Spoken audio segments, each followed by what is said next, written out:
Duduklah sebentar. Ibu-ibu, bapak-bapak, saudari-saudara, tema yang kita coba renungkan bersama-sama pada hari ini adalah berhati-hatilah bila berurusan dengan harta, uang, dan kekayaan. Ya, kita semua perlu itu.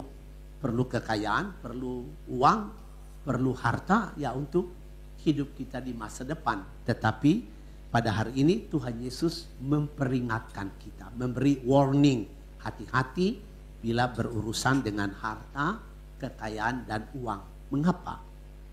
Karena kalau kita tidak berhati-hati, artinya tidak bijaksana mengolah apa yang kita punya sebagai milik, sebagai harta, kekayaan, dan uang, maka kita akan jatuh di dalam gaya hidup kemaruk.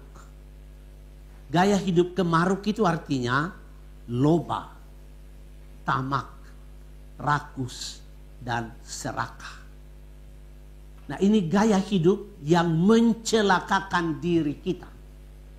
Seperti orang kaya yang bodoh di dalam Injil hari ini.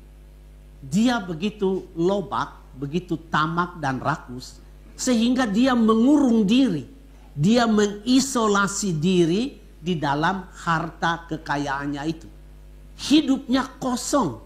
Dia tidak punya teman, dia tidak punya sahabat, bahkan dia tidak mampu berbicara dengan dirinya sendiri.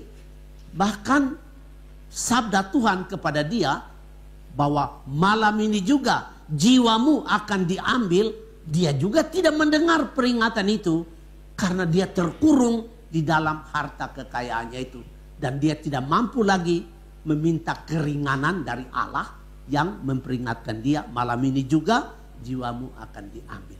Ini adalah kebodohan orang yang begitu melihat hartanya itu sebagai milik, memiliki, kemudian dia pajang hartanya itu, tetapi lalu hartanya itu menjadi tidak berguna. Karena ya dipertanyakan tadi oleh Tuhan, untuk siapa semuanya itu? Untuk siapa? Nah, itu kita mesti jawab masing-masing. Berarti harta yang kita punya harus digunakan. Kalau tidak digunakan, dia akan menjadi barang mati dan kita menguburkan diri kita di dalam kekayaan yang kita punya itu. Untuk mencegah itu, Tuhan Yesus mengajarkan kepada kita harus menjadi kaya di hadapan Allah. Nah, Injil dalam kehidupan gereja atau di dalam kehidupan beriman selalu menampilkan hal-hal yang paradoks. Untuk menjadi kaya di hadapan Allah, kita harus melepas. Untuk menjadi besar, kita harus mulai menjadi kecil. Agar supaya kita menjadi bos, kita mesti menjadi pelayan. Supaya kita mendapat kehidupan, harus kita mati seperti biji. Jadi ini hal-hal yang paradoks sekali. Nah, sama seperti hari ini, Tuhan berkata, kalau mau menjadi kaya di hadapan Allah, kamu harus melepas. Bukan berarti kita harus menjadi miskin, tidak. Tetapi jangan sendiri menikmati apa yang kita kumpulkan. Ajak orang lain untuk menikmatinya bersama-sama. Nah, saya memberi contoh 2 tokoh pada hari ini yang menjadi contoh bagi kita bagaimana kaya di hadapan Allah. Contoh tokoh pertama adalah Tuhan Yesus. Dia adalah Raja semesta alam. Kita semua mengakui itu pada waktu kita merayakan pesta Kristus Raja semesta alam. Artinya dia mempunyai segala-galanya ini. Termasuk kita-kita ini adalah milik dari Yesus. Gunung, langit, laut, dataran dan semua-semua yang ada di bumi alam semesta ini punya dia. Isi surga dan isi bumi punyalah Tuhan itu, Yesus. Dia seorang yang amat kaya. Tetapi apa yang dia buat? Dia mempasrahkan, dia melepaskan keilahiannya itu kepada kemanusiaan. Supaya apa? manusia menemukan jalan kembali kepada kebenaran. Supaya manusia meninggalkan cara hidup yang salah, kembali kepada kebenaran. Untuk itu Yesus mempasrahkan keilahiannya kepada kemanusiaan. Dia menjadi manusia. Dia tinggalkan keilahiannya. Ini pelepasan yang pertama. Yang kedua, setelah dia melepaskan itu, dia menjadi menderita sekali.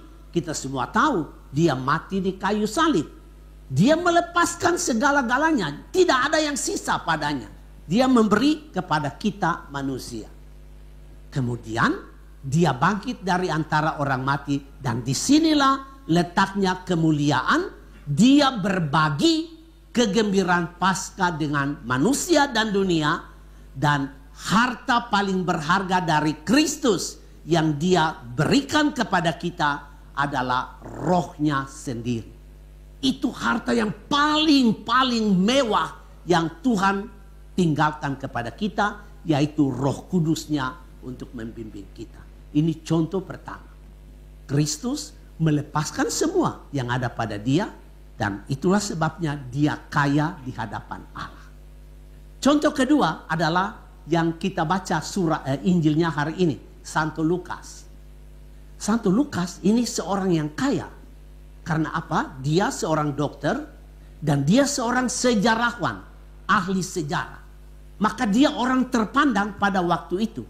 Tetapi Lukas berbaur dengan siapa saja, dia bergaul dengan siapa saja. Apa yang dia miliki dari pekerjaannya sebagai dokter, apa yang dia miliki dari pekerjaannya sebagai seorang sejarawan, ahli sejarah, dia berbagi dengan orang-orang lain. Dua contoh tokoh ini. Nah, saya tutup permenungan ini, ibu bapak, saudara-saudari.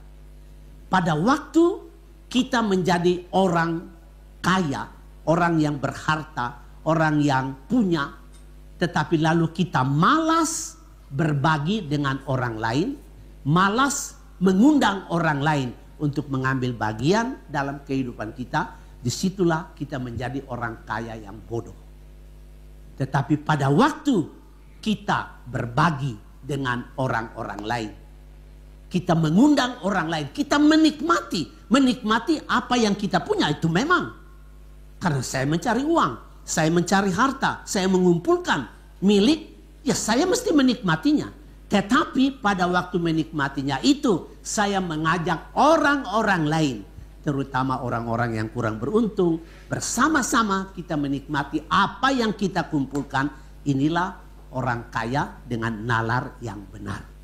Ibu bapak, saudara-saudari, mari kita mohon kebijaksanaan dari Tuhan menuntun kita supaya dalam perjalanan hidup kita sungguh bijaksana mengatur harta kekayaan kita, supaya kita tidak terjebak di dalam gaya hidup kemaruk, lobak, tamak, rakus dan serakah, tetapi kita menjadi orang yang punya, tetapi mengajak orang lain bersama-sama kita menikmati apa yang kita punya.